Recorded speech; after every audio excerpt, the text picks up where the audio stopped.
Hi, it's Jay. I'm out from Tell Your Trail. Hey. Today we're really excited to introduce you to Ryan, who goes by the trail name Constantine.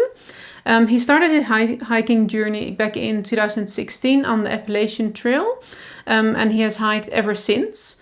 So we're really excited to share his journey and experiences with you over a series of 4 interviews. Yeah, it's gonna be super exciting. This first interview, we'll touch upon 2016, in which he started hiking the Appalachian Trail and finished it, of course. And then in 2017, he hiked the Pacific Crest Trail and the Oregon Coast Trail.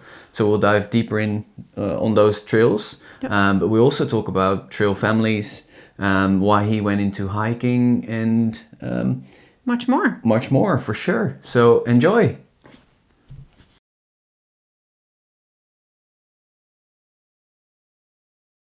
Hi, Ryan. Welcome. We're Thank you. so excited that you wanted to join us for an interview, or actually a series potentially of Yeah. interviews, where we'll touch upon the amazing hikes that you've done. So yeah, first of all, thank you for being here.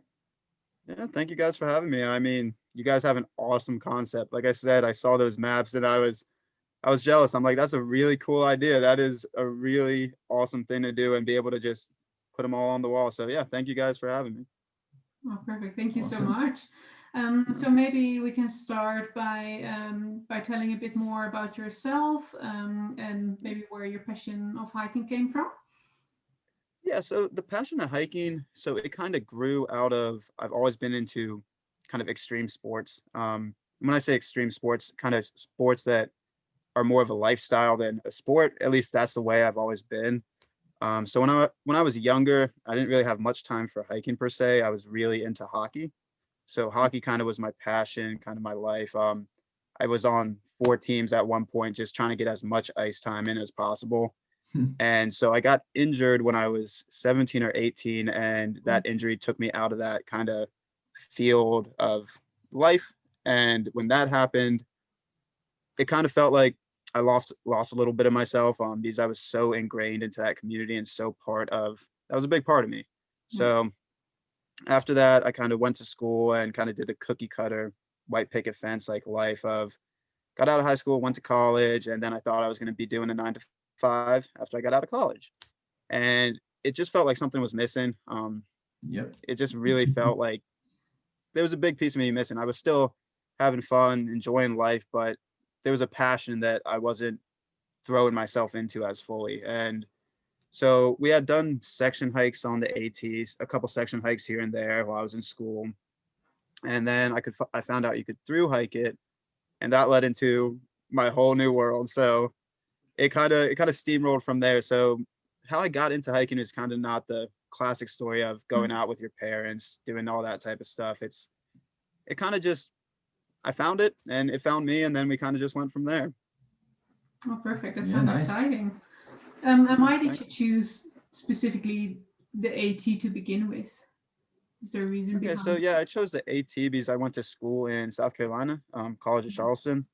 And so the closest kind of hiking around there, you have to drive up to, it's called the Golden Corner of South Carolina. And that's the first place you'll get hills because it's pretty flat and beach. There's not many mountains in South Carolina. So we had to drive up there in case we wanted to hike. And it was about 5, 6 hours. And I had done section hikes of it. I'd heard about the AT, and the AT Appalachian Trail out of all the trail systems is the most prevalent. Like people that don't necessarily even hike have heard of the Appalachian Trail or know somebody that stepped foot on it. And it's kind of, it was just always there, kind of just always there in the mind, kind of stewing, saying, hey, come check out this section, come check out this section. And the more I got onto it, the more I found that it's a trail system I wanted to do. And so I went down and started in Georgia. Perfect. Awesome. And how do you, because you've had an amazing journey from 2016 when you started the AT until now, like Mhm. how do you choose your trails? Um, we could get a little philosophical here. It feels like the trails kind of choose me sometimes. At least for the first 3 years, like it's kind of a classic progression in the hiker world of if you do the Appalachian Trail first, most likely you're going to do the Pacific Crest Trail next. Yeah. And after that, most likely you're going to do the Continental Divide Trail next, because it's called the Triple Crown. And it's the most awareness is around these trails and most support through the trail communities. And at least I found that kind of progression was very nice, because the AT has the most support. When I say easiest, it's the easiest with the climate and the weather systems. You're going to get wet out there. It's physically demanding, but you don't have weather windows to hit, so you can kind of sit back into your pace. And then the PCT has the Sierras, Washington, that kind of make you think, okay, I have this weather window, I have to hit this. And then the CDT is just epically brutal and epically out there, and you kind of just you're going to hit every single weather window and get unlucky a lot of times, but you just got to keep pushing through. So the progression is like really, really cool how it works out that way. And then the trails after 2018, I kind of would find one each year and then build my year around that, like one I was really passionate about. So 2019 was the Pacific Northwest Trail. That's the one I was really passionate about. And then after that, I kind of built the year and saw what climates were where and what would work in that time schedule. And then 2020, really passionate about the GDT. And then, as everybody knows, plans went to wherever they went to. So so it kind of, the trails kind of choose me. Okay. Oh, very good. And your trail name is Constantine. Where does that come from? It came from Georgia on the AT, actually. So my first name was Icy Hot because I came into a shelter system and I had a bottle of hot sauce duct taped around my trekking pole. So I come into the shelter system and I am borderline, not hypothermic, but I'm very, very cold at this point, like shivering uncontrollably. It had been raining all day and it was a bad day out there. But it was the first shelter into North Carolina. So I get there still happy, and there's like 20 people in the shelter. So they see me just shivering and uncontrollably, set up my tent. I come back and I'm eating ramen and just dump hot sauce in there. And like the first spoonful like stops the shivering. They're like, oh, you got icy and then you got hot. So from there, Constantine kind of grew. I was hiking with a buddy and he's like, you know what, that's kind of too much of a mouthful. We got to find something that kind of rolls off the tongue a little bit better. So back in Georgia, while I was getting into hiking, I was still really, really not happy about uphills because they would break me down. I was not in the greatest shape for those uphills. I was big upper body because being a hockey player, I'd done a bunch of upper body, but I neglected the lower body for going out there. So I would be cussing everything on the uphills and then praising everything on the downhills. And he said it reminded him of the movie character Constantine. Okay. Yeah. Nice. Oh, that's a very good story indeed. Very good background.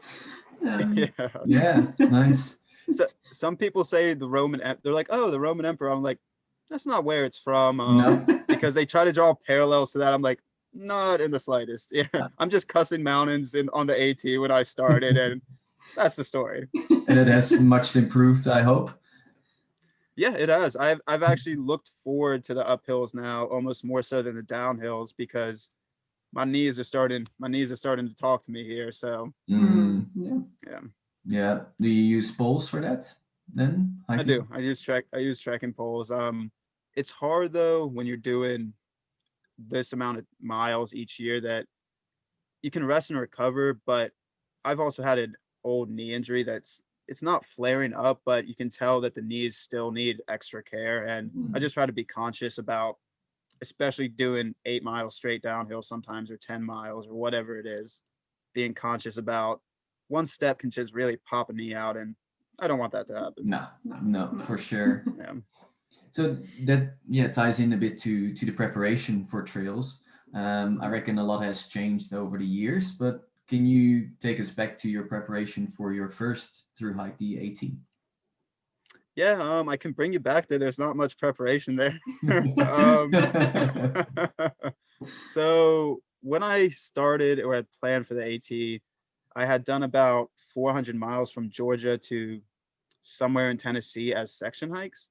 And this was over the span of about 4 years. Like I would get 50 miles when I could, 60 miles when I could. And that in my mind was preparation. And And also I had been working out consistently. Like I wasn't doing working out on trail systems, but I was working out consistently because as an ex-hockey player, that's just what was built into me, like work out every day. And so I focused on my upper body, like I was telling y'all, and my upper body was big, but the lower body was not the best in shape. But for physical preparation, it wasn't really, I didn't know. I didn't know what the best way to prepare for a through hike was. And I still don't think I know. I mean, it's hard to prepare for something that is so rigorous every day. The only way to prepare for a through hike is to do a through hike, I found. And it's just, Yeah, correct. I didn't have any preparation there. Granted, the preparation has changed and I found stuff that works better, but it's just, I didn't have much preparation before the AT. I kind of went out there and said, all right, let's start walking. Yeah. Yeah, I can imagine that a basic level of fitness would be good, but yeah, really training for such a long trail Yeah. is indeed by doing it, I reckon. Yeah. But Yeah. also in terms of that was the physical side, but the equipment side of things. hmm Yeah. So equipment, I had 55 pounds on my back when I started. I made so many mistakes. It was ridiculous. I mean, my pack itself was 5 or 6 pounds.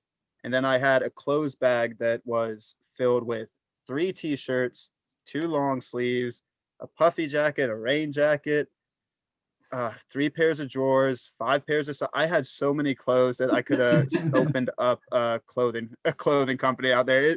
It was ridiculous. I mean, so clothes were not good. Food choices were terrible. I was packing out blocks of cheese, like multiple blocks of cheese per section. Then let's see, the shoes, I had boots for the first 400 miles. They tore apart my feet.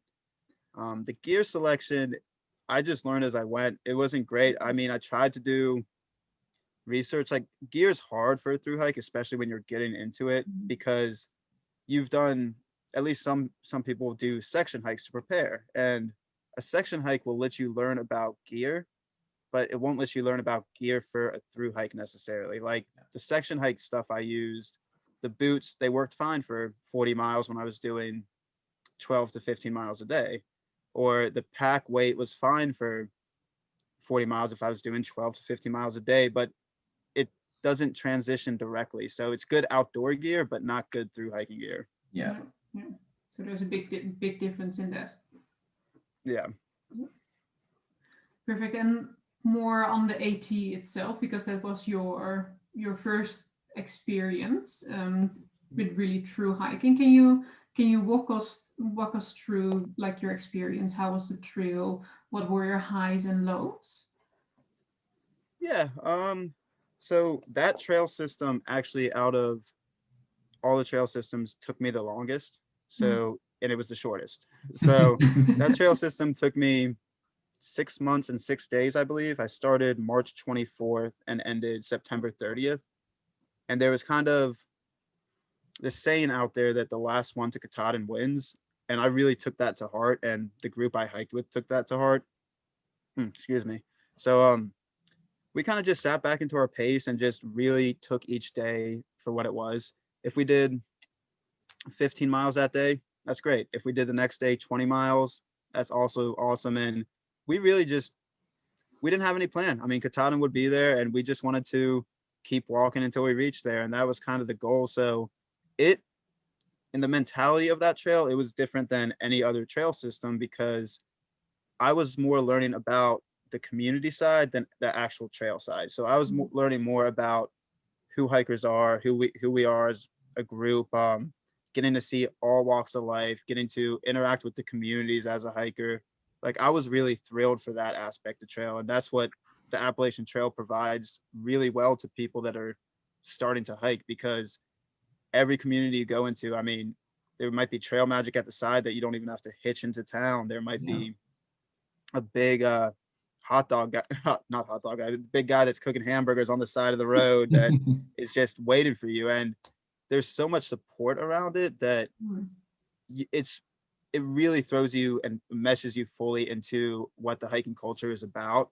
So the concept of that trail is different for any other trail system I've done or I've ever been on, because that's what I wanted out of that hike. I wanted to hike from Georgia to Maine, but I also wanted to really sit back and kind of see the community that was around this trail and kind of see the growth around it. And I met some amazing people along the way, and we all finished, and it was a beautiful journey. I mean, I wouldn't have done it any other way. Magpie and I are eventually thinking about trying to come southbound and do it quicker, like now that we got our paces down. Yeah. But that's just the evolution of hiking. That's what we want now. I mean, back then, if I tried to run that trail system out in 3 or 4 months, I don't think I would have enjoyed it at all. I don't think I would have continued hiking. I would have been actually pretty upset about about what I was doing. So it's just it's just about evolution of how we grew as a hiker. So yeah. Absolutely. And you mentioned the trail community. How would you describe that? Whew. The trail community in a whole, or the trail community on the Appalachian Trail? Maybe both. Whew. Okay. those are tough questions. The trail community on the Appalachian Trail is just very ingrained, if that's a good way to describe it. It is prevalent in everything you do out there. I mean, you will within almost any given day see somebody that's day hiking, see somebody that's section hiking, see somebody that knows that you're a through hiker and knows what you're doing. And the trail community out there too has grown to the point that, as I was touching on earlier, if you get to a spot and town is 4 miles down the road, there might even be 4 or 5 cars waiting there for you to pick up hikers. I mean, it's just these communities have grown and seen that hikers are such a big part of these smaller communities that they have started to shift their kind of focus to be not catered to hikers, but be more involved in what's going on out there. And it's really cool to see that. I mean, that's also, PCT has some similarities there, but that's also very unique for the Appalachian Trail. Just the amount of prevalence in everywhere you go on that trail system, that you will know somebody or see somebody that day that knows what you're doing, knows why you're out there, and is super, super stoked for y'all. So the trail community on the AT it's a special one. But then the trail community in a whole, I don't know if I can answer that question yet. I don't even know how to wrap my brain around that question, honestly. It's just it's so big, and it's so, I'm stumbling through here. I don't know how to answer that question. So would you say that the AT would still, if you would recommend a Thru-Hike, a first Thru-Hike for someone starting out, would the AT be your first choice? Oh, definitely. And it's also because it's technical, or a little bit easier than some of the other trails you've mentioned, physically? Yeah, so the PCT might be easier in the form of gradual inclines and gradual declines, but the AT in a whole is, again, it's hard to say easier. It's hard to compare the two, but it would be easier breaking into hiking because you have so much support around you. So I would highly recommend the AT as a first through hike, or even as a first section hike, to get out there and get a feel for it. It's just, there's so much support, and because we started, and we found this as we've grown, is starting every trail system by yourself, you get to meet the people that you bond with, and you get to meet the friends that mesh with you and that you want to hike with. And on the AT, we met our buddies that we hiked with for 500 miles, literally on top of Springer Mountain. Like, as soon as we stepped foot on trail, we met a trail family that we hiked with for the next 500. Then they started going their different paces. And then literally that town that we split up and they did their different paces, we met our trail family that we finished up to Katahdin with. So for people that have that worry about, and that kind of stigma of, oh, I'm going out into the wilderness, there's so many people out on the AT that you're going to meet people that you mesh with, and you're going to meet people that you get along with, and you kind of get to learn from each other as you go on that trail. So it's really cool. And for the most part, most people on the AT, not everyone, but most, are going to be beginner hikers. So you all get to learn together while you're doing that through hike, instead of hopping over to the CDT as your first through hike and trying to rock that out with all seasoned hikers. And Magpie actually did the CDT first, and I'm mind blown at how she did that. I have no idea. I would have came home crying. It wouldn't have worked. Well, apparently it worked for her. She's still hiking, so. Yeah, it did work for her. She she's talked about that as well, looking back on that, and she's actually happy she did it in that progression. Mm. But yeah, I would have not been. I mean, Yeah. the AT broke me in gradually, which I needed to, and she's generally more of a kind of adaptable person quickly, and she's just more of a, I don't want to cuss on here, a BA. So it's just she was able to get after it quicker, and yeah, she liked that. Okay. And you mentioned then that there's so much support and that you've met your trail families that you've hiked long distances with. Do you prefer hiking with someone or do you like walking alone as well? Oh, I definitely prefer hiking with somebody. Yeah.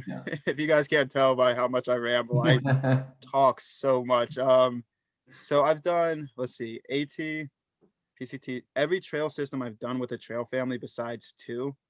And the two that I did not do with the trail family is because of I was going for a speed record, Mm. and nobody really wanted to do that.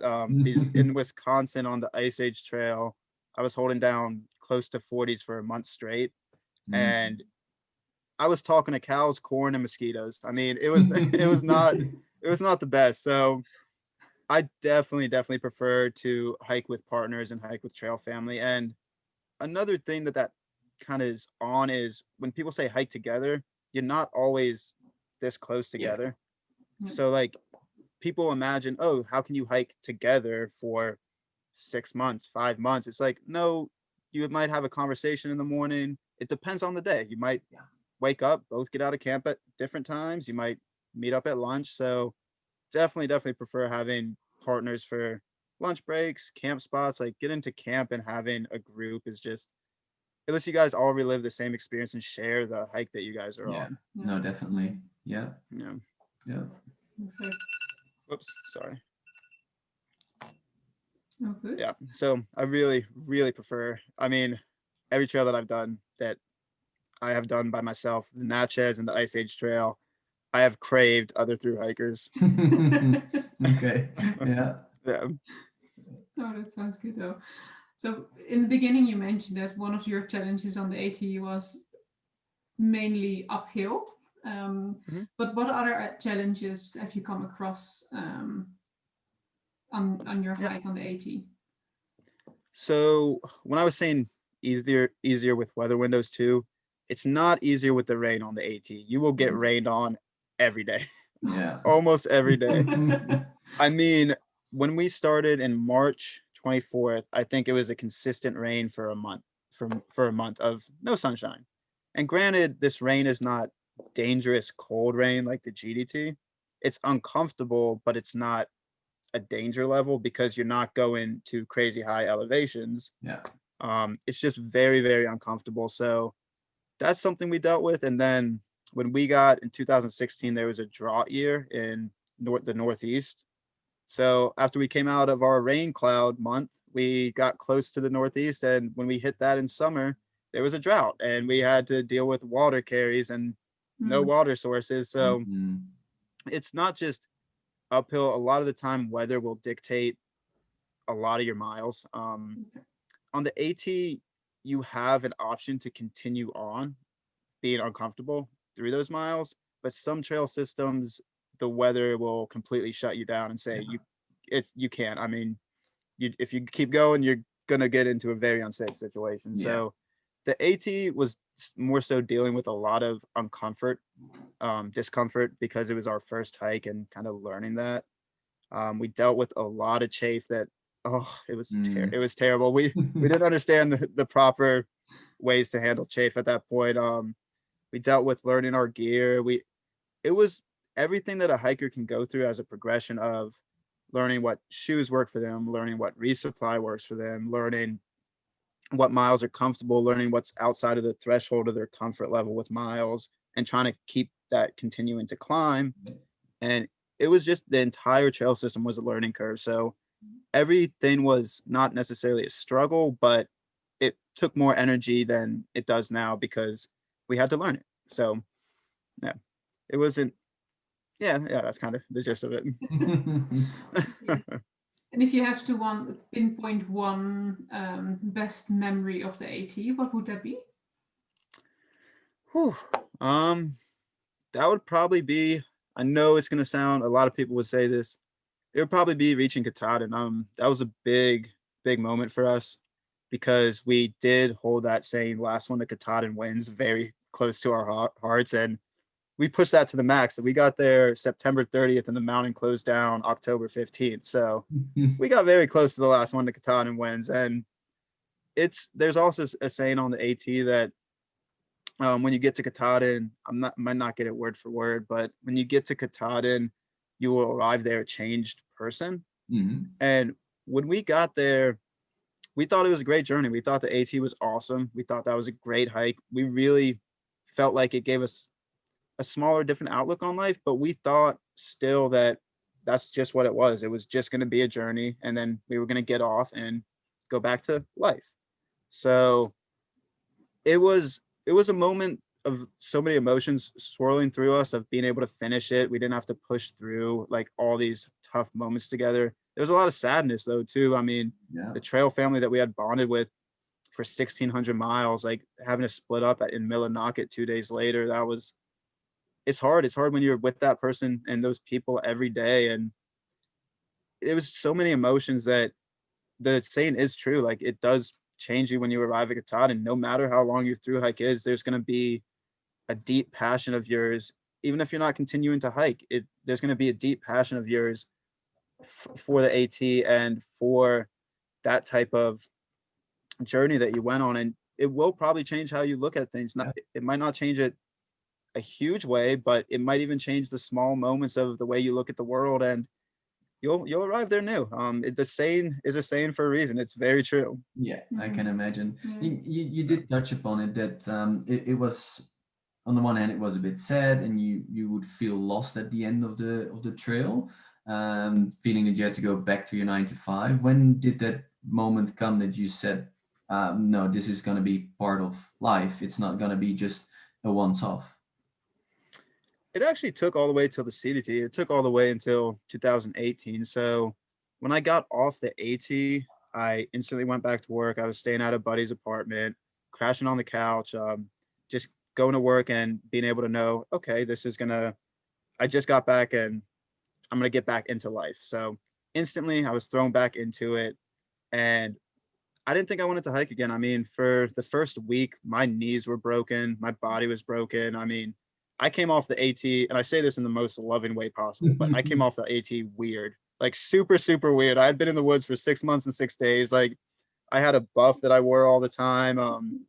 I came off it weird. So it took me a little bit to acclimate again to society. And within that week or two, meeting up with all the friends and family that I had before trail, like there's still that deep loving connection, but it felt like there was a disconnect in what I was trying to describe and what they were hearing. They might want to hear about this journey for 5 minutes, and they might picture in their head 2,000 miles. That's a big way, but you can't do it justice sometimes. And you could tell after 5 minutes, they might lose interest, and like a shift would go on in their eyes of like, okay, we heard enough. We don't really want to hear anymore. And I don't know, it felt disconnected. So after about a week or two, we're like, you know what, we're going to probably try to go back out for another big trail. And that led us into the PCT and that planning. And that year before the PCT, it structured our mind to know that we're like, okay, I have 5 months, I have 6 months. I'm just going to work. And I know that that work is going towards what I'm truly passionate about. And it's not, I'm going to work and then there's a black hole of work nonstop for the next 30 years. It's like, I get to work and I get to have my passion, and I want to be able to do both of those things. And then one leads into the other at that time in our life. So it took a week or two, but that's when we decided we wanted to do the PCT. And then when we were on the CDT, it was like near the end of that trail system that we knew that this is kind of what our life wanted to do. Because everybody wants the Triple Crown, or everybody wants to do the big three. And we never really thought about the Triple Crown. It was like that term that was in your head a lot of the time. So when we finished the CDT and when we were getting close to the end, a big question kept popping up of, well, what's next? I've done the big three. Where do I go from here? And it made us think a lot of what we wanted out of life and if this is something we continue to want to pursue. And it was a question that wasn't a question at that point. It was like an internal yes, just clicked off and said, well, you're going to find what to continue to pursue with that hiking. And it it's been a really good ride since then. So it's been an internal happiness that we've found. Oh, that's awesome. Yeah. A lot of people are searching for that probably. So Yeah. Go out hiking. Yep. It might not work for everybody, but you'll find some happiness in a day or two out there. Yeah. So leading into from finishing the AT, going through that transition and deciding to hike the PCT. So how did you then prepare with having that experience on the AT? Did your preparation change going into the PCT? Not much. I mean, we kept a lot of our gear. We still did our same type of working out. We would try every so often to open up miles, maybe once or twice a week, try to get maybe 5 or 6 miles continuously. But as far as preparation, our preparation didn't start really until before the CDT. We kind of got off the AT and just instantly was thrown back into work, and we're just having fun, just working and just hanging out with our friends and just enjoying life, and not seeing it as so much of I need to 100% get my body ready for this trail, because we had found on the AT that first week or two you can acclimate to trail. So we pretty much got big upper body and then also ate a lot and said we're going to lose this weight on the PCT. So maybe we learned less in between those trails. We got a little bigger, so it wasn't the best choice. We got bigger with muscle and bigger with extra weight, and it took a while the desert pushed it off of us, but it took 2 weeks in the desert to get that back into shape. Oh, that's amazing. And how in general was your experience on the PCT? Whew. Ooh, another big question. It introduced us to out west hiking, so it's absolutely amazing. So the PCT, there's a weird feeling that we found like within the first week, because we had always done out east hiking, and kind of a term we came to call it was, it feels like the forest is hugging you, because like you're always in a very thickly vegetated forest on out east hiking. And then we hit the desert, and there was kind of, we started hiking first day, 2 days, and there's this like kind of subconscious, like not feeling of unease, but feeling of like something's different. And it was very close to unease. And then we were finally able to put our finger on it, and we just weren't used to the vast expanses of land. Like that was something, I don't know, it was something that really changed in our brain. And we missed the hug from the trees on the AT, but then we found that we loved out west hiking just as much, if not more. And it's a whole different world. I mean, the AT is a trail onto itself. The PCT is a trail onto itself. The experience on the PCT, while having its similarities, because they're both very popular trail systems, it was an amazing journey. It would be hard to answer the question of the generalness of how that hike was, because I don't know. It was a great journey. I'm thinking of Mexico to Canada, and it took us 5 months and 5 days, I believe. So we were able to do that trail quicker than the AT because we had been hiking at that point.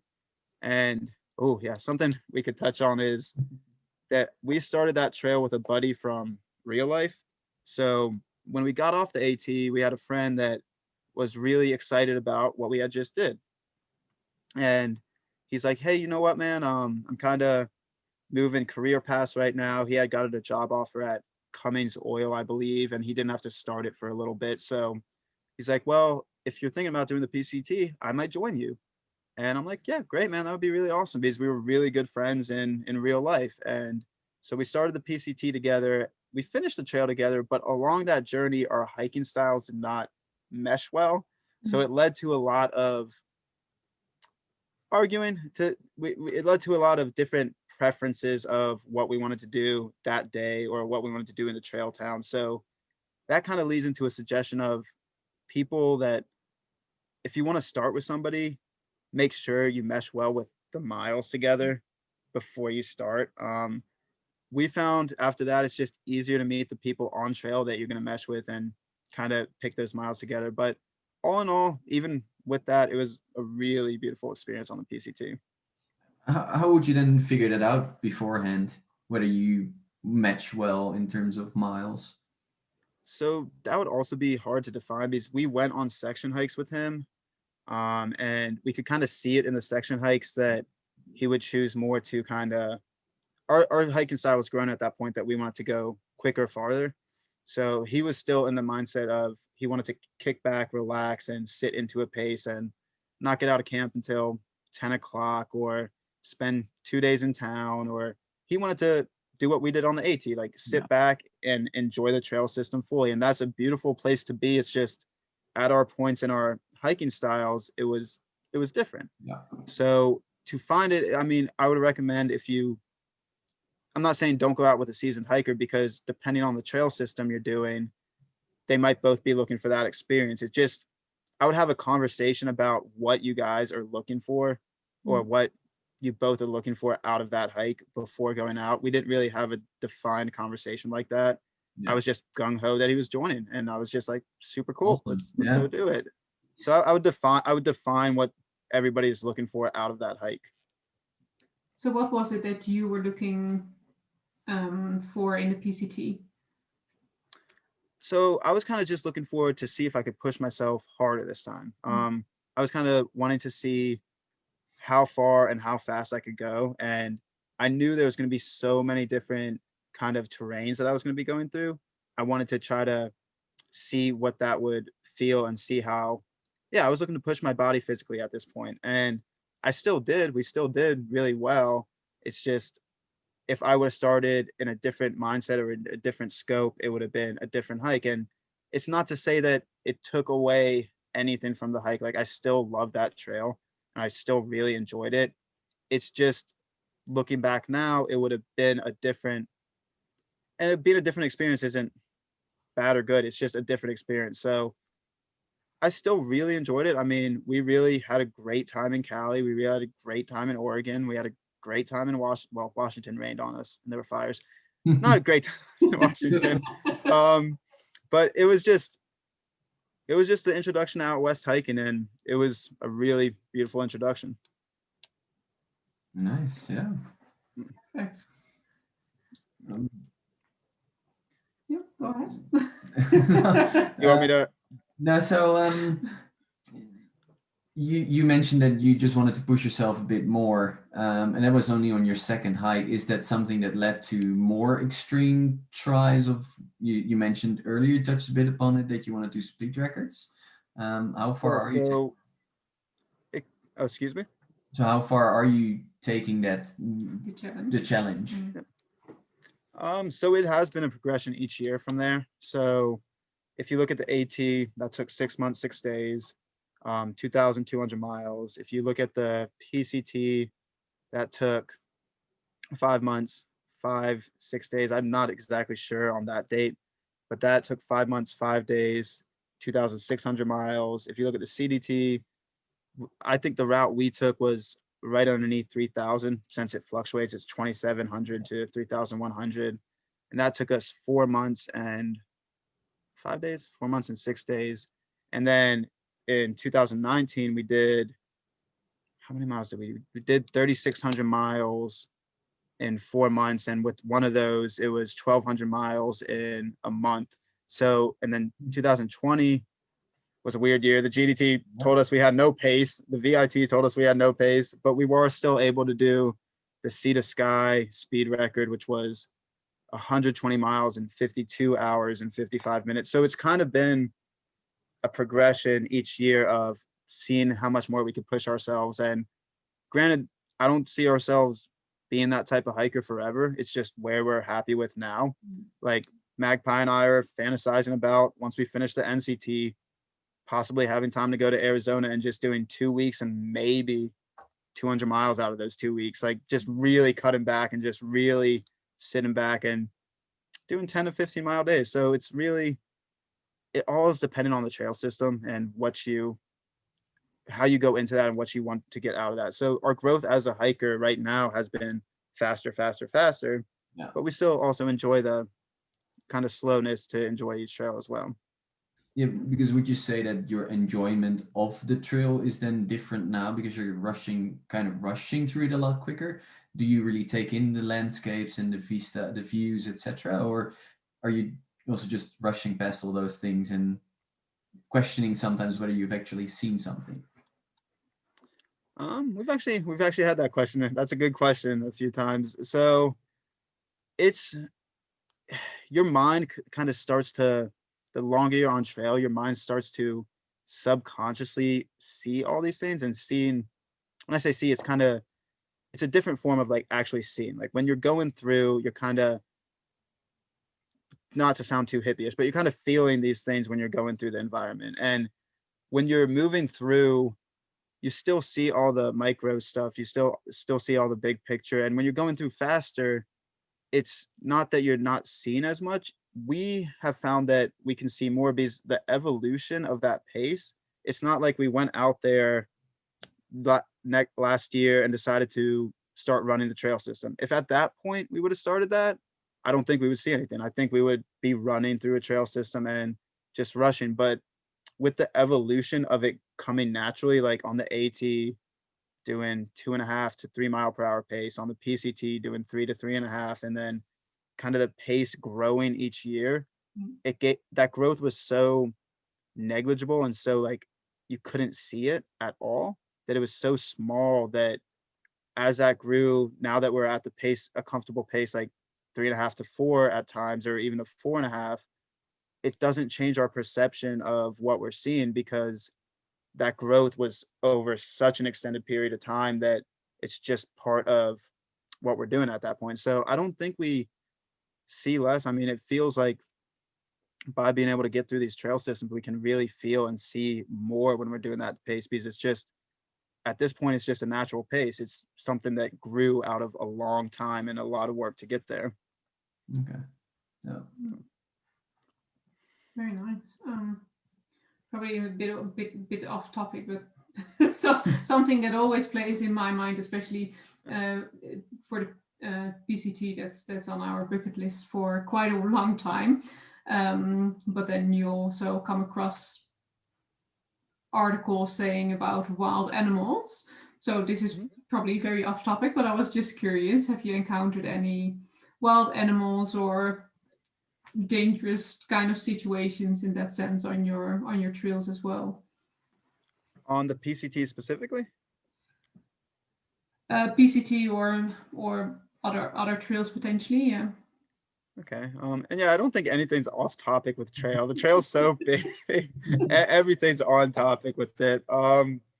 So PCT, we didn't really have a lot of dangerous wildlife encounters out there. The most dangerous things on the PCT are those squirrels above you in the trees that will start chewing the pine cones in Southern Cali that are the size of your head. Oh yeah. Because you don't want to get hit in the head by a pine cone that is that weight. So those are the most dangerous on the PCT.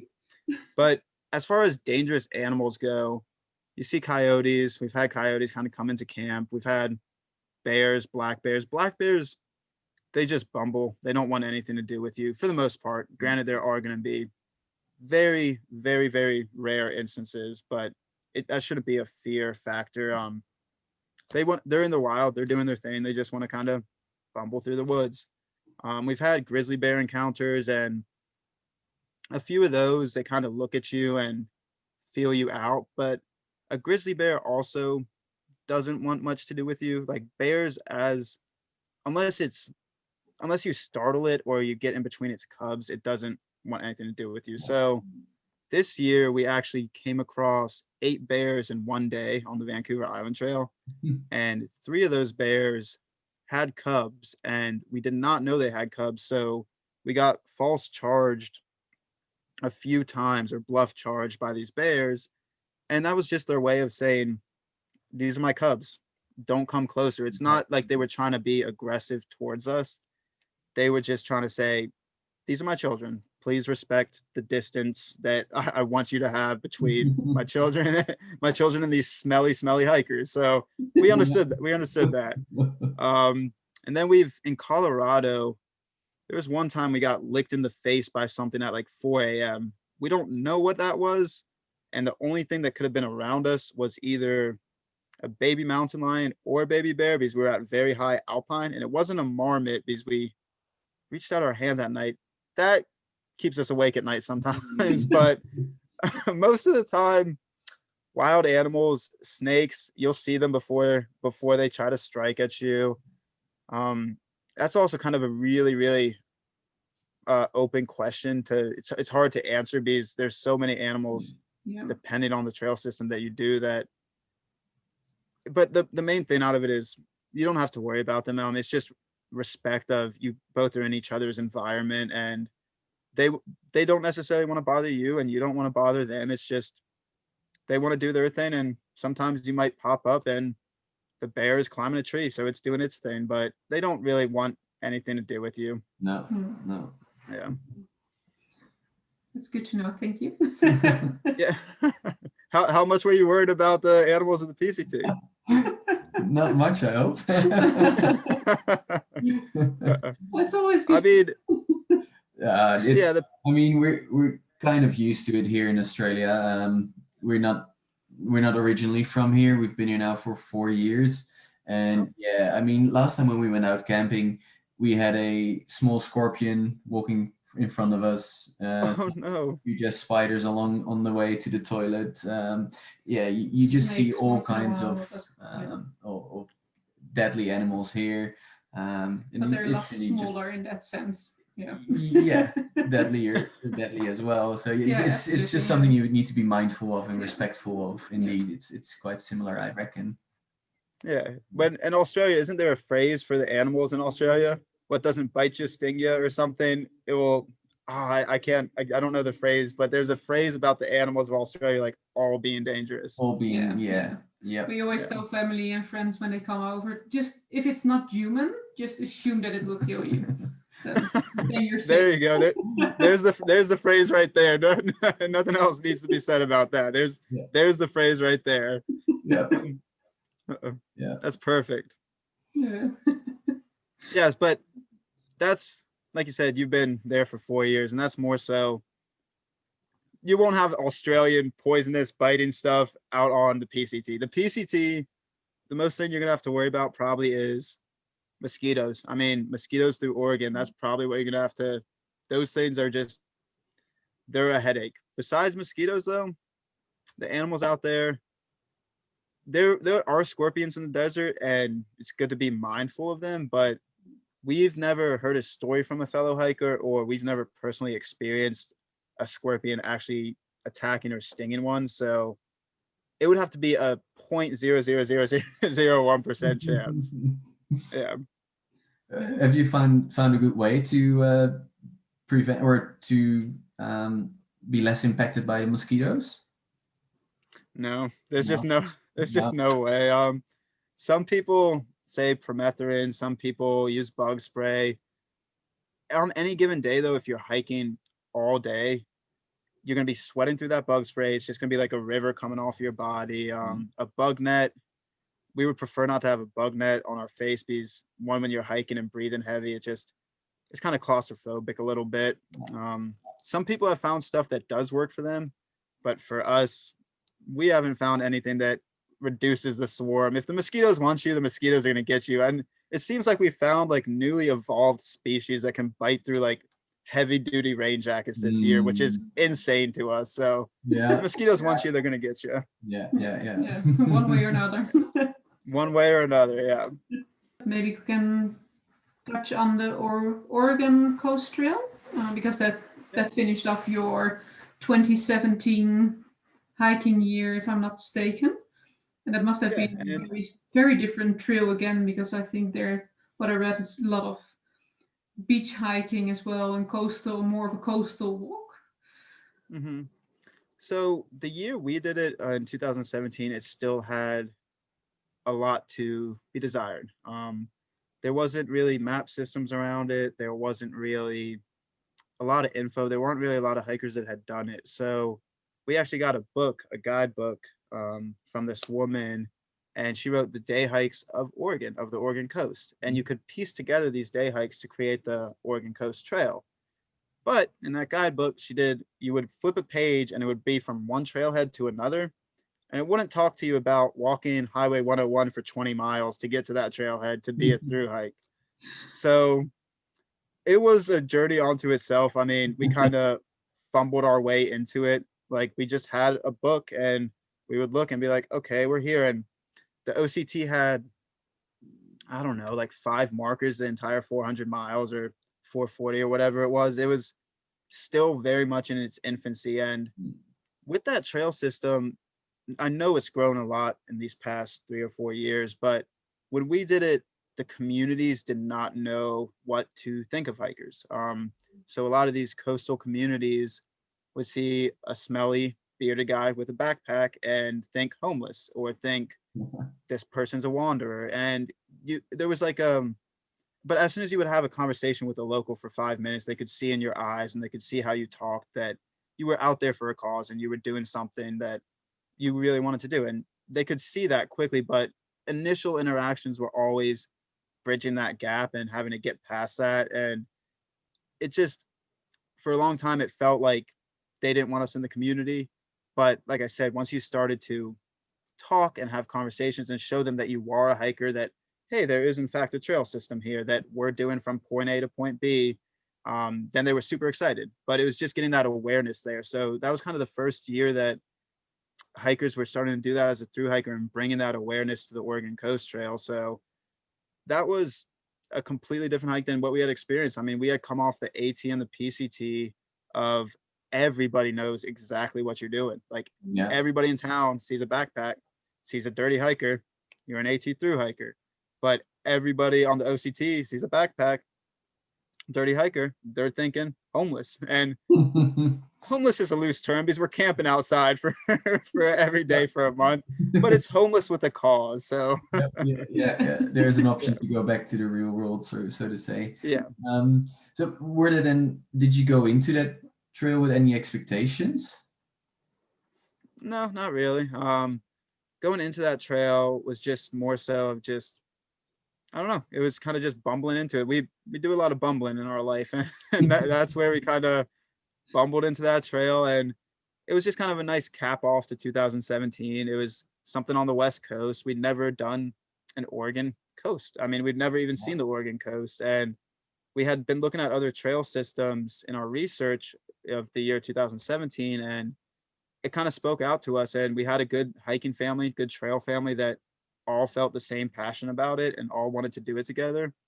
And we really had a good time out there. I mean, we weren't doing crazy high miles. We were doing 20s to 25s, but it was still very comfortable. And it was about just learning about new places. And that awareness part of the communities was really weird for us. But as we keep doing these lesser known trails, it's kind of become what we're used to. And it feels good to be a part of that awareness and doing something good so the next hiker behind you has a little bit of a better time, and being able to show the locals that, yeah, we're really passionate about what we do and we really love your guys' community and love that we can stop in here to resupply or stay at a motel. And we do a lot of stuff around that of just like showing and being that type of person that leaves it better for the next type of hiker behind you. So that was really cool in that aspect of it.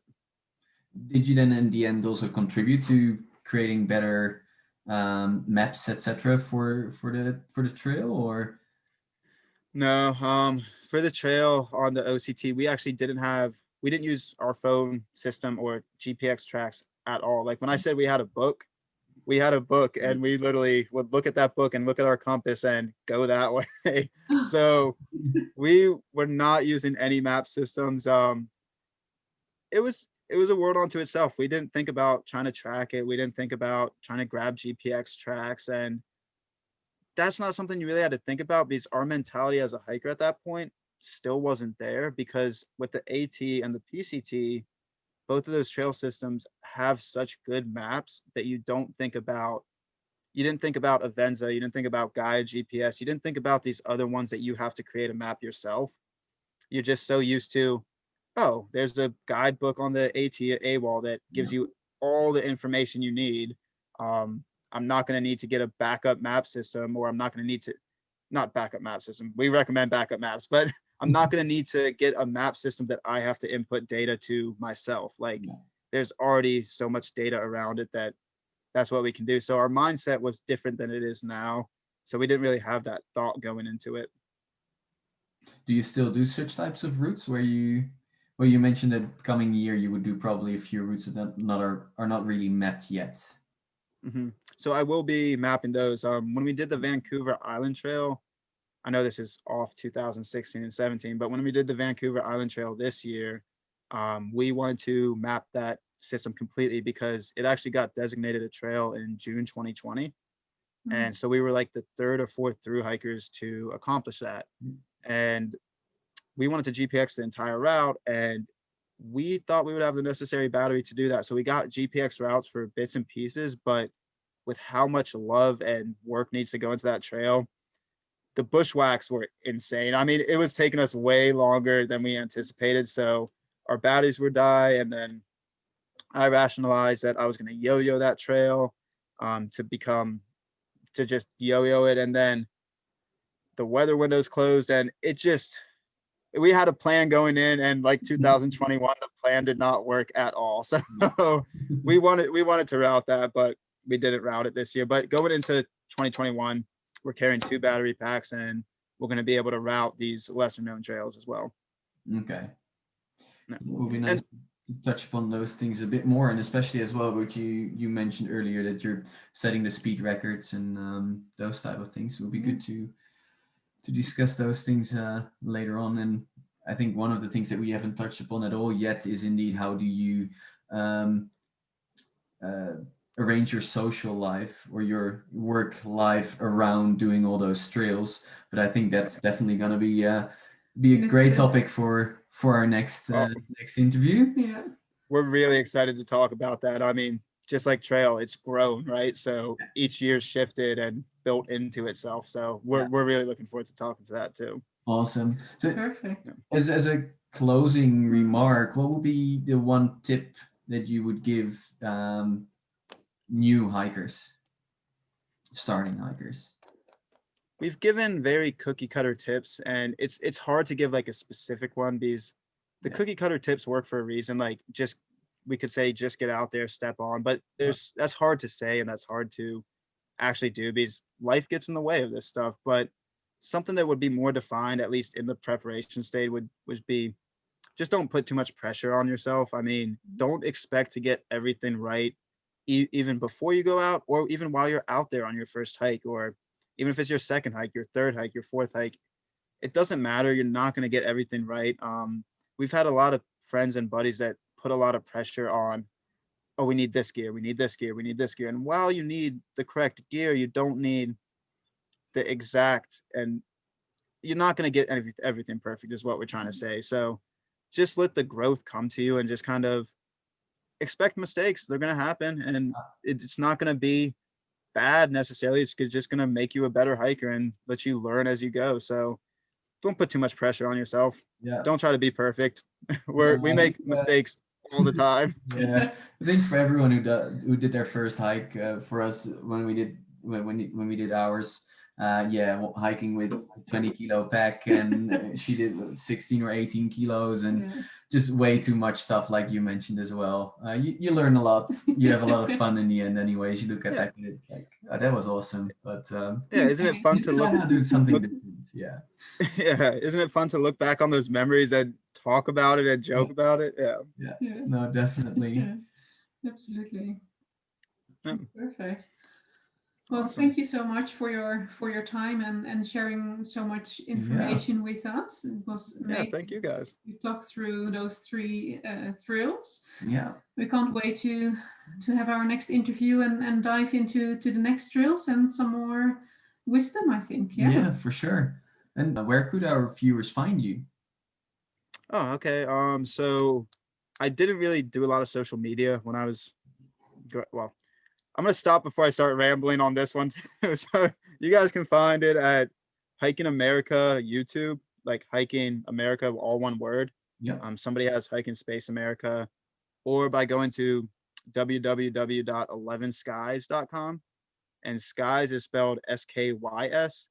And we've gotten a lot of jokes about the spelling of that, but we thought that was really cool how we spell it, because it's not necessarily how you do it, but we thought it was a fun play on words, and that kind of name ties into the 11 national scenic trails that there are in the US. So that's kind of where we got that name from. And there it ties in kind of a lot of our videos, a lot of our ramblings with writing, kind of our gear shop. And it ties in a lot of what we do as a hiker and who we're partnered with, and just about everything hiking. And thank you so much. Really, I had a fun time this morning. Awesome. We too. Thank you so much. Thank you guys. Thank Have you. a good one. Cheers. Bye. We hope you enjoyed that interview as much as we did. And if you have a story to share yourself, please make sure to contact us via contact@tellyourtrail or leave a comment below. We can't wait to hear from you. Be adventurous. Be adventurous.